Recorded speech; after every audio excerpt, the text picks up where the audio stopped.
Hi, my name is Ronnie Fernandez, licensed therapist and owner of Fernandez Therapy Group. Welcome to our new podcast. This is our first episode. Today we're talking about men's mental health, and that's what the podcast is going to be mostly about. We often don't really talk about men's mental health. We don't talk about some of the symptoms and challenges that men have to deal with and have to overcome. So what we decided to do is start a podcast on how to overcome challenges. How have men overcome different situations in their life to be able to move forward? And so the first person I thought was my friend Ellis White. Ellis White is an owner of a gym here called Premier Fitness. He runs a lot of programs here in the city with youth. And we've done a lot of work together, and so I thought would be great to have you on as my first guest and our first discussion. Hey man, I'm honored to be the first guest on the podcast, especially talking about men's mental health, something that helped me create this whole company of mine, Premier Fitness and Performance, DBA also Premier Sports. So I'm honored to be here. I'm excited to talk about kind of my journey and some of the things that I see on a daily basis working with men and young men of all ages. So let's rock, man. Yeah, absolutely. And I think sometimes when we think of mental health, or even wellness, we think of like therapy. Mm-hmm. And I think with men, we have to think of other interventions that's going to help. One of the big things that's I think undervalued is our physical health and working out, exercise, those type of things. And so first, I want you to go ahead and talk a little bit about yourself. And your a little bit about your upbringing and how you got here. Man, blessed upbringing. Grew up in the city of Carson, raised by two parents, named after my father, Ellis White Sr., and my mom, Jacqueline. But just grew up normal kid, growing up with the dreams of being a football player, and going to college and playing football and getting the opportunity to play in the pros. And I was blessed. Went to Narbonne High School, was able to win a championship there. Went to Mount Sac and then left Mount San Antonio College. Went to University of Central Oklahoma. Was able to get a ring there as well.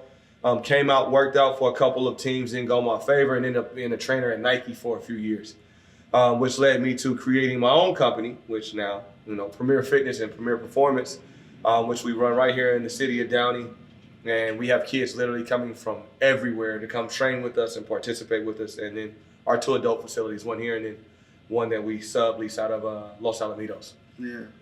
When I was a kid, I would see a professional like you, and I would think, oh, they had it perfect. They just got here and they're professional and they're great shape, business, all that kind of stuff. But as a therapist, I've really found out that we've all had to overcome something. Right? Can you talk about some of maybe a challenge that you had to overcome to kind of get where you're at now? Man, we can talk about the biggest one, especially since, we're sitting here and the topic is, men's mental health. So I created the fitness component of Premier based off of a personal depression, right? So growing up, having two successful parents, I was actually surrounded by success. Mm-hmm. It looked different than what I wanted my success to be, but I had a lot of people around me who were able to find what I would consider to be success in their lifestyles. Like you said, you don't really know the deeper story, but the outward appearance is success. Yeah. So, like a lot of people, I had goals and things I wanted to achieve by a certain age, and I thought I was supposed to have it all figured out, and by 25 I should be here. There's always that pressure. It's like the pressure of what I should be doing. And because of my lifestyle, I had expectations of maintaining certain levels of my lifestyle. But you get hit with a reality check real quick, right? So I graduated college in 2009. And I was actually, ironically, everybody thinks, oh, you must have been a kinesiology major or something. No. I was a business major. So I knew I kind of wanted to do something in sports, but I wanted to understand the business side of it. Plus, growing up with a dad who was a corporate level executive, I understood business like the back of my hand. I almost didn't have to study because I saw it so much at home. Yeah. So came out of college, ready to go, man, eager. Football doesn't work, I'll be fine. I wasn't a person that was stuck on if I don't make it to the NFL, what do I do? Yeah. But I wanted to achieve something great. So my dad had been successful in real estate and in banking and metal management for years. Came out, wanted to go into real estate, but if you remember anything about the economy in 2009, we were in a major recession, borderline depression on the way. Yeah. So things were tight. And my mind was like, man, I got a degree. I'm coming home. I know a lot of people. I'm going to jump in this game. I'm going to be successful. Well, life didn't go the way. Right. Life doesn't go. That's it. Life isn't a fairy tale. Yeah. So I get here. I meet resistance. I'm not hitting the benchmarks I have for myself at the timetables I've given myself. Yeah. So I find myself really frustrated. Also at that time, I was in a relationship and it wasn't going well. So I was in a relationship with a young lady. It wasn't going well. So before I knew it, just like in my mind, I had like a little self-pity party. Yeah. Boom. Here we go. I'm depressed. Yeah. And I remember getting to the point where like I'd rather sleep than be awake, because awake, you have to face it. So I was asleep. My sister's telling me like, man, you better get your butt up and go do something. I'm like, no, I'm still sleeping. I really appreciate my sister. Shout out to Ann for being on my butt. Like, man, we're not gonna just sit here and look miserable every day. She let me have a couple of days. Yeah. Matter of fact, it lingered on for weeks. And then finally, I looked for something that I felt like I can find immediate results in. And when you're going through a depression, guess what? You're either under eating or you're overeating. Yep. You're not eating properly, for sure. You're not taking care of yourself. Yeah. You definitely I wasn't working out. Yeah. Now, this comes from a guy who I played football since the age of 11. Yeah. So I'm used to working out all the time. Now I'm just not doing nothing. Yeah. Right. And I was in real estate. So real estate is an industry where you only work when there's work. Yeah. If there's no work, you pretty much had a lot of free time. Yeah. So I was doing nothing, just straight depressed. Like I said, on the couch, man. And then finally one day, man, I remember praying, asking God for answers. It clicked. My sister spoke with me. That was, the confirmation that I needed. I was like, man, let me start just running. So I just started off with running. Get up every day, I'll go run. And then I was like, let me try to see if I can get my body back in some type of shape. Mm. And as simple as it sounds, seeing my weight go down on the scale became a small level of success for me that allowed me to see progress that was able to help pull me out of being depressed. Because as I saw progress in one area, I started looking for progress in others, right? So for me, I created the concept of Premier Fitness coming out of a personal depression and my experience with fitness activity, creating and breeding levels of success in one area and letting it spread into other areas is kind of literally the game plan and the whole vision of what Premier Fitness is.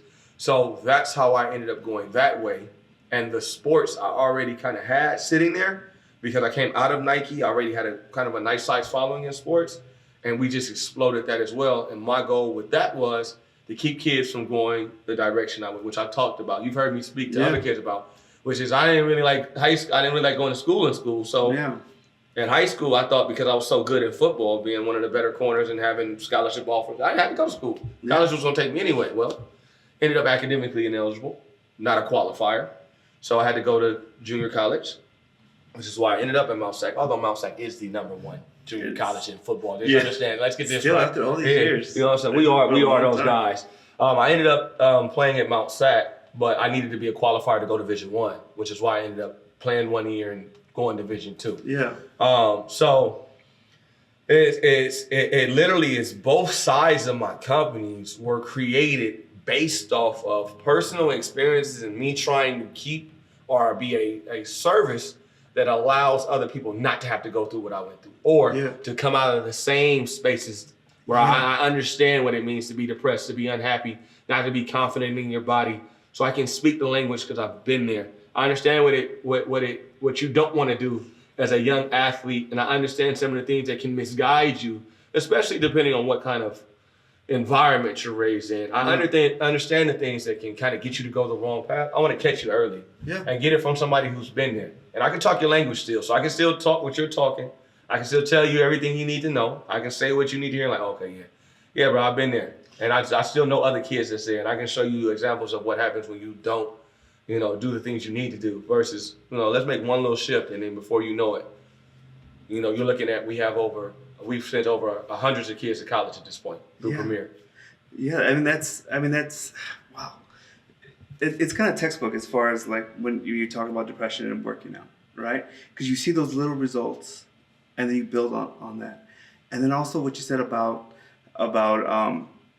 just when you talk about something that you overcome, we tend to like that's the good that's the great part of our lives when we have to overcome something when there's a challenge. And I think some of the kids now or the younger people see that challenge of woe is me, this is the universe is doing this to me. But it's often that kind of how we kind of get our journey started. It's something that we had to overcome. And so how do you feel like it's affected you now as far as like those challenges now? Man, I actually, when I say this, I know God has a sense of humor, so I'm gonna be careful with what I say, but like for me, I almost embrace challenges because I know after a challenge comes growth, right? So a challenge for me is an opportunity to grow and improve. And usually when I face a challenge, it's somewhere that I'm not strong enough at yet. I need to get stronger, right? So challenges are your windows of opportunity. Yeah. And I've learned to look at it and see it that way. So now when I face a challenge, yes, it's frustrating. Yes, it can be irritating. Yes, it can make you angry for a minute. But you have to take a moment, pause, really pay attention to what the challenge is and look at the opportunity on the other side of it. Yeah. And when you do that, you'll start to find out that those are the moments, like you said a few seconds ago, where you find the most growth. You move forward that's where you take your biggest leaps. And, mentioning and talking about young men, and I mean, not just men, like anybody, talking about people when they run into a challenge, it's really natural to feel like, something's happening to you. Yeah. But what you start to learn is other people have been through something very similar. It may not be identical, but something close enough for them to relate to what you're going through, and they've overcome it. Yeah. You're not alone. You're not a victim. You're actually being put in a position to grow, and it's up to you whether you grow or you stay stagnant and dwell in that place. And the more you dwell, the deeper you dig. Yep. And that's where it gets tricky, because if you keep digging deep enough, that's where you get into the dark pit, and that's when it's really hard to get yourself out. And there's no end to that pit. No. And so, because there's always going to be, like what you said, there's always going to be negative things, but that stress, like, and when I was going through my challenges, I would always tell myself, stress equals growth. Stress equals growth. Even if it was really difficult, I don't know how I was going to do it. Is being able to kind of understand that this is part of your journey, but this is part of, like, if somebody would read your book, this what they would want to read, right?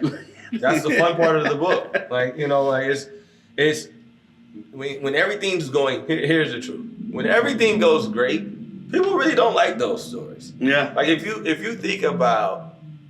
I mean, we all at some point were a kid, and at this point, most people watching this at some level watch a Disney movie, right? Yeah. Disney movies all have some type of challenge in it. Yeah. Right. Every single one, there's some type of dramatic challenge that the main character has to overcome. Yeah. And if it wasn't there, the movie would be boring. Correct. Yeah. Right? And your life is no different. Yeah. Right? That's where you find the glory that you're looking for. That's where the fairy tale ending that they kind of sell you, which life is no fairy tale, but the fairy tale ending they sell you in these movies still came after an obstacle. Yeah. Or a challenge or some type of adventure they had to go through and risk. So if that's the case, what makes you think your life is going to be exempt from it? No one is exempt from facing challenge. I don't care how high you are, how low you are. You're going to face a challenge at some level, right? It's just about what you see and how you perceive that challenge when it comes your way. And being able to go through like the challenge to find the answer you're looking for and you need. Because a lot of times you don't even realize you need the answer. You need to overcome this challenge in order for you to be where you need to be at the next level of your life. So I that's my perspective on it. That's kind of how I live. I understand challenges are coming. Like I use the weight room analogy. If I want to get stronger, I need to lift heavier. Yeah. I have to be okay with failing. Yeah. Like maxing out means that I grabbed as much weight as I could and pushed it. Yeah. Which means that there's a potential chance when I put this weight on, I might not get it off my chest. And that lets me know, hey, here's where I am now. I need to work to make sure I can move this, and now I have a new max. I have a new PR. I know I have a new personal best. But I had to go through the struggle and the temporary failure in order to experience the new level. That's life. Yeah. Yes, that's me talking about lifting weights, but that's also exactly how life goes. It's exactly how life is. And that's why the big connection between working out and how our mind works and how we deal with challenges. Because it's a lot of weight. You got to push that weight off. You got to get strong. You know, and a lot of times when I'm doing therapy, it's, okay, we got to get you stronger. We got to get you finding different skills, being able to push some of those obstacles. So, all right, my last question is, what would you tell somebody that's gone through that similar situation where they've played a sport all their lives and that's who they are, and then boom, it's over? Man, the first thing I'm going to tell you is you are more than whatever sport you play, right? Whatever sport you play was just a tool to prepare you for the life you're getting ready for after sports. Here's the truth. Most people don't play the sport that they play to the day that they die, right? So at some level, the sport's going to stop, and you're going to have to find a new you. Yeah. Right? Now, some of us, our sport stops earlier. Some of us, it stops later. Yeah. No matter what, it stops. So you're more than the sport that you play. Yeah. That sport you played should have taught you some things, though. Should have taught you discipline. Should have taught you work ethic. Should have taught you how to overcome challenges. Should have taught you how to overcome adversity. Right? Like, these are things that you learn playing a sport. Should have taught you teamwork. Like, I don't care, even if you're a tennis player and you play by yourself, you still have to work with a coach. You still have to have teamwork. You still have people you train with. Like, there's still a part of people that are part of your team that help make you that athlete. Yeah. Right? So you learn all this stuff in athletics. Take it with you. Yeah. Like, and then identify what you're good at. Like, I learned a long time ago, like, I found this out later on in life, that my name means growth, right? I didn't know that.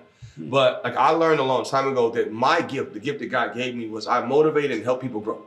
When you get with me, you're either gonna, whenever we attach, you're either gonna grow and improve, or you're gonna remove yourself, because I'm gonna make you uncomfortable with the fact that you're not growing. That's it. You know, I have no other option. It's hard to dwell and be in the same spot with me, because I'm gonna stay on you, whether it's intentional or not. I found my purpose. Everybody has to lock into themselves and find your purpose, but you can't do it feeling like a victim. Right. And that victim mentality is what literally drains a lot of people from having the energy they need to find out what the next step in their life is. Yeah. So for me, my message to anybody who's a former athlete that has, had a hard time figuring out what to do next, first thing is know your power. Know who you are, right? Identify what that is. And if you don't know how, then reach out. Find somebody in your circle who uplifts you. Yeah. Look in the mirror. Have a conversation with yourself, right? And then live it. And don't be afraid to live it. Don't be afraid to let go of, what you did and what sport you play, because that's always going to be a part of you. I don't play sports no more. Yeah. But I still get to talk about what I did. I still have friends that I play football with. I still have my community of teammates that I had in life. They're still there. They still remember what I did. I still remember what they did. Yeah. We still talk about it. We laugh about it, but we all also are looking to expand to that next part of our story. There's not a lot of one-chapter books out there. Okay. Yeah. Books have multiple chapters. So just because one chapter is coming to an end doesn't mean that you don't start writing the next one. Yeah. Write that next chapter, man. I that's all I can tell you is keep writing your story, because we are the author of our story. Yeah, I think sometimes we get caught up on who we think we are when we're young, right? Because, we develop that identity of who we think we are. Like, oh, okay, I'm a football player. This is who I am.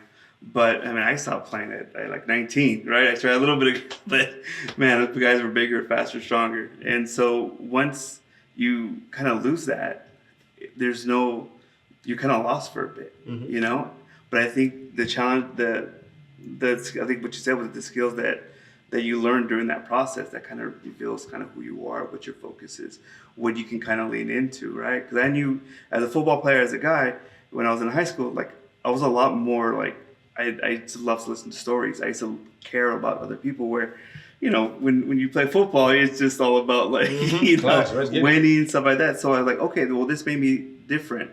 But then I was also able to find where I kind of belonged in the world. You know what I'm saying? It's like, okay, look, I like hearing stories about people, and I come from a different angle than most people. But I think you're 100% right. Like being able to learn from football, from any kind of activity that when at that young age we develop that sense of identity. I have to say this because I believe this is especially to my athletes that are really good in their sport. When I say this one, like I have to say it.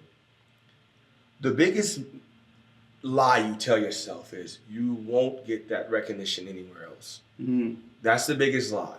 And to come as a player who's received awards, who's, like I said, received scholarships, been glorified for your play. Mm-hmm.